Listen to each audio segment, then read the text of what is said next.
নমস্কাৰ, এই মুহূৰ্তত আহি পৰিছে ৰাতিপুৱাৰ কেইবাটাও গুৰুত্বপূৰ্ণ খবৰ। অসমৰ লগতে আন্তঃৰাষ্ট্ৰীয় কেইবাটাও গুৰুত্বপূৰ্ণ খবৰ যুগুতোৱা হৈছে আৰু নিতৌ এনেধৰণৰ খবৰসমূহ পাই থাকিবলৈ হ'লে চেনেলটো ছাবস্ক্ৰাইব কৰি ভিডিঅ'টোত এটাকৈ লাইক কৰি উৎসাহিত কৰিবলৈ একেবাৰেই নাপাহৰিব। দৰ্শকসকল, আজিৰ প্ৰথমটো খবৰে হৈছে এটা ডাঙৰ খবৰ। নুপুৰ শৰ্মা হেৰাল। মুম্বাই আৰক্ষীয়ে বিচাৰি পোৱা নাই নুপুৰ শৰ্মাক। বিজেপিৰ বহিষ্কৃত নেত্ৰী নুপুৰ শৰ্মাৰ আত্মগোপন। 4 দিন ধৰি নুপুৰ শৰ্মাৰ সন্ধান পোৱা নাই আৰক্ষীয়ে। মুম্বাই আৰক্ষীয়ে বিচাৰি ফুৰিছে নুপুৰ শৰ্মাক। নুপুৰ শৰ্মাক চমন দিবলৈ দিল্লীত উপস্থিত মুম্বাই আৰক্ষী, কিন্তু নুপুৰ শৰ্মাৰ কোনো সন্ধান নাই। ইমেইলৰ জৰিয়তেও নুপুৰ শৰ্মাক দিয়া হৈছিল চমন, কিন্তু মুম্বাই আৰক্ষীৰ চমনৰ উত্তৰ দিয়া নাই নুপুৰ শৰ্মাই। নুপুৰ শৰ্মাক গ্ৰেপ্তাৰ কৰাৰ বহু তথ্য আছে মুম্বাই আৰক্ষীৰ হাতত। গ্ৰেপ্তাৰ ভয়তেই আত্মগোপন কৰিছে নেকি নুপুৰ শৰ্মাই? এই মুহূৰ্তত নুপুৰ শৰ্মা গ্ৰেপ্তাৰ প্ৰসংগত বহুতৰে মুখত প্ৰশ্ন উত্থাপন হৈ আছে। 2 নম্বৰ খবৰটি হৈছে ৰাজ্যৰ বান পৰিস্থিতি, ভূমিস্খলন সম্পৰ্কত মন্তব্য প্ৰকাশ মুখ্যমন্ত্ৰী হিমন্ত বিশ্ব শৰ্মাৰ। SBI কেবৰ লগতে বুজাবুজি চুক্তি কৰাৰ লগতে শক্তি উৎপাদনৰ বাবে LLCৰ লগতো বুজাবুজি চুক্তি স্বাক্ষৰ কৰা হৈছে বুলি মুখ্যমন্ত্ৰী হিমন্ত বিশ্ব শৰ্মাই কয়। মুঠ 62টা কোম্পানীয়ে ইয়াত অংশগ্ৰহণ কৰাৰ লগতে বৰ্তমানলৈ 92,000 কোটি টকা বিনিয়োগ কৰা হৈছে বুলি হিমন্ত বিশ্ব শৰ্মাই লগতে কয়।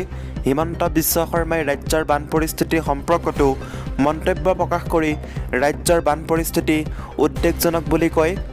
ৰাজ্য চৰকাৰৰ মন্ত্ৰীসকলে ৰাজ্যৰ বান পৰিস্থিতিক লৈ কাম কৰি আছে। কালি কেইবাঠাইতো মন্ত্ৰীসকলে বান পৰিস্থিতি পৰ্যবেক্ষণ কৰিব বুলি তেওঁ কয়।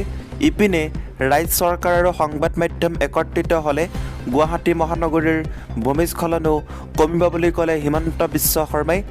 অম্বুবাচী মেলা সম্পৰ্কতো হিমন্ত বিশ্ব শৰ্মাই মত প্ৰকাশ কৰি ৰাইজক অম্বুবাচী মেলালৈ নাহিবলৈ আহ্বান জনায়।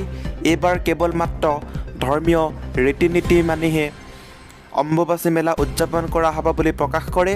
কামাখ্যা মন্দিৰৰ নতুন পথটোত ভূমিস্খলন হোৱা সম্পৰ্কত হিমন্ত বিশ্ব শৰ্মাই নিজৰ মন্তব্য প্ৰকাশ কৰি উক্ত পথটো নিৰ্মাণৰ সময়তে IITৰ গৱেষকে ভূমিস্খলন হ'ব বুলি জনাইছিল। সেইবাৰে চৰকাৰে পথটো মুকলি কৰা নাই বুলি উল্লেখ কৰে। ইয়াৰ লগতে দৰ্শকসকল, 3 নম্বৰ খবৰটি হৈছে এটা ডাঙৰ খবৰ। পীয়ুষ হাজৰিকাৰ কনভয়ৰ বাহন দুৰ্ঘটনা। ভয়ংকৰ দুৰ্ঘটনাপতিত পীয়ুষ হাজৰিকাৰ কনভয় গুৱাহাটীৰ ভেটাপাৰাত সংঘটিত হৈছে এই দুৰ্ঘটনা। বাক্সাৰ বান নিৰীক্ষণ কৰি ঘূৰি অহাৰ সময়তে এই দুৰ্ঘটনা সংঘটিত হৈছে। আহত চালকসহ দেহৰক্ষী ততাতৈয়াকৈ আঘাতপ্ৰাপ্তক চিকিৎসালয়ত ভৰ্তি কৰোৱা হৈছে। ভয়ংকৰ দুৰ্ঘটনাপতিত পীয়ুষ হাজৰিকাৰ কনভয় গুৱাহাটীৰ ভেটাপাৰাত সংঘটিত হৈছে এই ভয়ংকৰ দুৰ্ঘটনা। বাক্সাৰ বান নিৰীক্ষণ কৰি ঘূৰি অহাৰ সময়তে এই দুৰ্ঘটনা সংঘটিত হয়। আহত চালকসহ দেহৰক্ষী ততাতৈয়াকৈ আঘাতপ্ৰাপ্তক চিকিৎসালয়ত ভৰ্তি কৰোৱা হৈছে। ভয়ংকৰ দুৰ্ঘটনাত পতিত পীয়ুষ হাজৰিকাৰ কনভয়। 4 নম্বৰ খবৰটি হৈছে এটা ডাঙৰ খবৰ। হোজাইত ভয়ংকৰ নাও দুৰ্ঘটনা।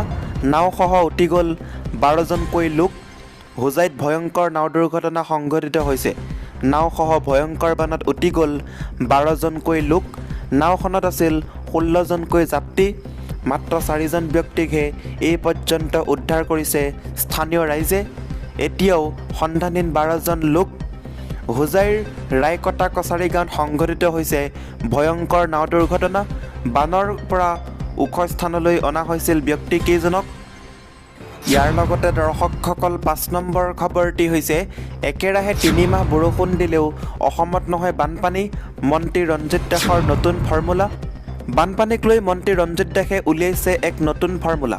মন্ত্ৰীগৰাকীয়ে নিজেই প্ৰকাশ কৰিছে এই কথা। বিগত 2 দিন ধৰি পাটাচাৰকুছিত বান পৰিস্থিতিৰ বুজ লৈ থকা আৰু বানপীড়িত লোকৰ খবৰ লৈ থকা মন্ত্ৰী ৰঞ্জিত দাসে দাবী কৰে যে তেওঁৰ এই ফৰ্মুলাৰে কাম কৰিলে একেৰাহে 3 মাহ বৰষুণ দি থাকিলেও হেনো অসমত নহয় বানপানী। মন্ত্ৰী ৰঞ্জিত দাসে কয় যে একেৰাহে 3 মাহ বৰষুণ দিলেও অসমত বানপানী নহ'ব, এনে এটা ফৰ্মুলা মই উদ্ভাৱন কৰিছোঁ।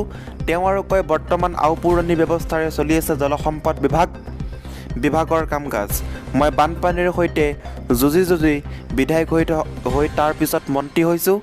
গতিকে অভিজ্ঞতাৰ ভিত্তিত এই ধাৰণা আৱিষ্কাৰ কৰা বুলি দাবী কৰে মন্ত্ৰী ৰঞ্জিত দাসে। পিছে এতিয়াই তেওঁ এই ফৰ্মুলা সংবাদ মাধ্যমৰ সন্মুখত ৰাজহুৱা নকৰিলে প্ৰথমে ৰাজ্যৰ কেবিনেটত উত্থাপন কৰিম আৰু তাৰ পিছতহে এই ধাৰণা ৰাজহুৱা কৰিম বুলি প্ৰকাশ কৰে মন্ত্ৰী ৰঞ্জিত দাসে। ইয়াৰ লগতে দৰ্শকসকল 6 নম্বৰ খবৰটি হৈছে অভয়াপুৰীত চাইকেলসহ বাঢ়নী পানীত উটি গ'ল বিক্ৰম ৰায়। অভয়াপুৰীৰ আমটোলাত বাঢ়নী পানীত পৰি এজন যুৱকৰ মৃত্যু হোৱাৰ ঘটনাক কেন্দ্ৰ কৰি আজি চাঞ্চল্যৰ সৃষ্টি হয়। বাঢ়নী পানীত পৰি মৃত্যু হোৱা যুৱকজনৰ নাম বিক্ৰম ৰায় বুলি চিনাক্ত কৰা হয়। আজি পুৱা চাইকেল চলাই গৈ থকাৰ সময়তে বিক্ৰম ৰায় নামৰ যুৱকজনে নিয়ন্ত্ৰণ হেৰুৱাই পানীত পৰি যায় আৰু তেতিয়াৰ পৰা সন্ধানহীন হৈ পৰে। বিক্ৰম ৰায় সন্ধানহীন হৈ থকাৰ পাছতে স্থানীয় লোকসকলে উদ্ধাৰ অভিযান চলাই যদিও বিক্ৰম ৰায়ৰ সন্ধান উলিওৱাত ব্যৰ্থ হয়। বহু সময়ৰ পাছত স্থানীয় লোকসকলে বাঢ়নী পানীৰ মাজত বিক্ৰম ৰায়ৰ মৃতদেহ উপঙি থকা প্ৰত্যক্ষ কৰে। যুৱকজনৰ মৃতদেহ উদ্ধাৰ হোৱাৰ পাছত ঘটনাস্থলীত উত্তৰ শালমৰা আৰক্ষী উপস্থিত হৈ মৃতদেহটো উদ্ধাৰ কৰে। ইয়াৰ লগতে দৰ্শকসকল 7 নম্বৰ খবৰটি হৈছে দেশৰ এখন আঁচনি জ্বলাইছে ৰাজপথ আৰু ৰেলপথ। আজিও বহু ঠাইত জুই, ষ্টেচনতে জ্বলাই দিলে ৰেল। কেন্দ্ৰীয় চৰকাৰৰ অগ্নিপথ আঁচনি মুকলিৰ পাছৰে পৰা দেশৰ বহু ঠাইত ক্ষোভৰ জুই দেখিবলৈ পোৱা গৈছে যুৱচামৰ মাজত, যাৰ বাবে এই আঁচনিৰ বিৰোধিতাৰে প্ৰতিবাদ কৰাৰ লগতে বহু ঠাইত উগ্ৰ প্ৰতিবাদকাৰীয়ে জ্বলাই দিছে ৰেল ষ্টেচনতে জ্বলাই দিছে কেইবাখনো যাত্ৰীবাহী ৰেল, লগতে জ্বলাইছে দেশৰ ৰাজপথ আবদ্ধ কৰি ৰাখি টায়াৰ জ্বলাই প্ৰতিবাদত নামি পৰিছে প্ৰতিবাদকাৰী। বুধবাৰে কেন্দ্ৰীয় চৰকাৰে এই আঁচনি ঘোষণা কৰাৰ পিছৰে পৰা দেশৰ কেইবাখনো ৰাজ্যত উত্তাল প্ৰতিবাদ। বিশেষকৈ বিহাৰ আৰু ঝাৰখণ্ডত এই প্ৰতিবাদে লৈছে ভয়ংকৰ ৰূপ।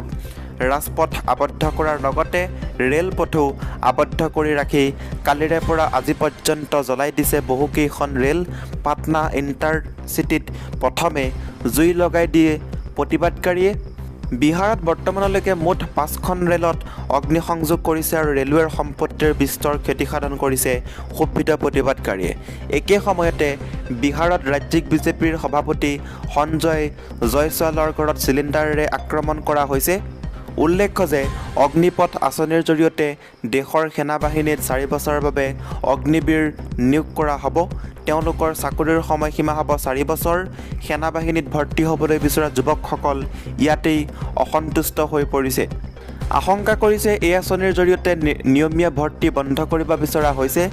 ইফালে যোৱা 2 বছৰ ধৰি ভাৰতীয় সেনাৰ নিয়মীয়া ভৰ্তিও বন্ধ হৈ আছে, যাৰ বাবে সন্দেহ অধিক হৈছে আৰু সেনাত ভৰ্তি হ'বলৈ প্ৰস্তুতি চলাই থকা যুৱক যুৱতীয়ে এই আঁচনিৰ ঘোষণাৰ পাছতেই দেশজুৰি প্ৰতিবাদ সাব্যস্ত কৰিছে। ইয়াৰ লগতে দৰ্শকসকল আজিৰ 8 নম্বৰ খবৰটি হৈছে অপৰিৱৰ্তিত ৰাজ্যৰ বান পৰিস্থিতি, নলবাৰীত ছিগিল বৰলীয়াৰ মথাউৰি। নলবাৰীত অপৰিৱৰ্তিত ৰাজ্যৰ বান পৰিস্থিতি। বঙাইগাঁও জিলাত আই আৰু মানাহ নদীৰ ৰুদ্ৰৰূপ অব্যাহত। বানাক্ৰান্ত লোকসকলৰ মাজত হাহাকাৰ অৱস্থাৰ সৃষ্টি হৈছে। ৰাজ্যত বানৰ ভয়াৱহ ৰূপ অব্যাহত আছে। বৰুণ দেৱতাৰ কোপদৃষ্টিত অসহায় হৈ পৰিছে ৰাজ্যখনৰ জনতা। যোৱা কেইবাদিনো ধৰি হোৱা ধাৰাসাৰ বৰষুণৰ ফলত সকলোৰে নাজল নাথল অৱস্থা। এতিয়া ৰাজ্যখনৰ চৌদিশে কেৱল বানৰ তাণ্ডৱ। ৰাজ্যখনৰ আন জিলাৰ লগতে নলবাৰীতো নিতৌ ন অঞ্চলত বানত বুৰ গৈছে। এইবাৰ নলবাৰী হাজো সীমান্তত ছিগিল বৰলীয়া নৈৰ মথাউৰি। ফলত হাহাকাৰ অৱস্থাৰ সৃষ্টি হৈছে হাজাৰ হাজাৰ ৰাইজৰ। ইয়াৰ লগতে দৰ্শকসকল 9 নম্বৰ খবৰটি হৈছে নলবাৰীত বাঢ়নী পানীত উটি গ'ল পকী দলং। ৰাজ্যৰ আন জিলাসমূহৰ লগতে নলবাৰী জিলাতো বান পৰিস্থিতিয়ে বিৰূপ প্ৰভাৱ পেলোৱা পৰিলক্ষিত হৈছে। নলবাৰীৰ ঘগ্ৰাপাৰাত বাঢ়নী পানীয়ে উটুৱাই নিলে দামোদৰ ধাম পথ আৰু পকী দলং। যাতায়াতৰ ক্ষেত্ৰত দুৰ্ভোগ ভুগিছে সাধাৰণ জনতাই। ক্ৰমাৎ ভয়াৱহ ৰূপ ধাৰণ কৰিছে ৰাজ্যৰ বান পৰিস্থিতি। ইতিমধ্যে ৰাজ্যৰ কেইবাখনো জিলা বুৰাই পেলাইছে বাঢ়নী পানীয়ে। প্ৰবল বৃষ্টিপাতৰ লগতে ভূমিস্খলনে ৰাজ্যত অধিক জটিল পৰিস্থিতিৰ সৃষ্টি কৰিছে। আশ্ৰয় শিবিৰত থাকিবলৈ বাধ্য হৈছে বহু লোক। বাঢ়নী পানীয়ে ইতিমধ্যে উটুৱাই নিছে কেইবাটাও পথ আৰু মথাউৰি। আন জিলাসমূহৰ লগতে নলবাৰী জিলাতো বান পৰিস্থিতিয়ে বিৰূপ প্ৰভাৱ পেলোৱা পৰিলক্ষিত হৈছে। সম্প্ৰতি বানৰ কবলত নলবাৰী জিলাৰ ঘগ্ৰাপাৰ অঞ্চল। প্ৰবল বৃষ্টিপাতৰ ফলত উটি গ'ল ঘগ্ৰাপাৰ কাটকীয়াস্থিত দামোদৰ ধাম পথৰ পৰা ঘগ্ৰাপাৰ চকৰ সংযোগী পকী দলঙৰ আগৰ অংশ বাঢ়নী পানীয়ে দলংখন ছিঙি নিয়াৰ ফলত যাতায়াতৰ ক্ষেত্ৰত যথেষ্ট অসুবিধাৰ সন্মুখীন হৈছে অঞ্চলটোৰ স্থানীয় ৰাইজ। দৰ্শকসকল, আজিৰ এই ভিডিঅ'টোৰ মাধ্যমেৰে আপোনালোকক বহুকেইটা গুৰুত্বপূৰ্ণ খবৰ দিব চেষ্টা কৰিলোঁ। যদি খবৰকেইটা শুনি ভাল লাগিছে লাইক কৰিব, শ্বেয়াৰ কৰিব, চেনেলটো ছাবস্ক্ৰাইব কৰিবলৈ নাপাহৰিব। এনেকুৱা ধৰণৰ গুৰুত্বপূৰ্ণ খবৰ নিতৌ পাই থাকিবলৈ। ধন্যবাদ।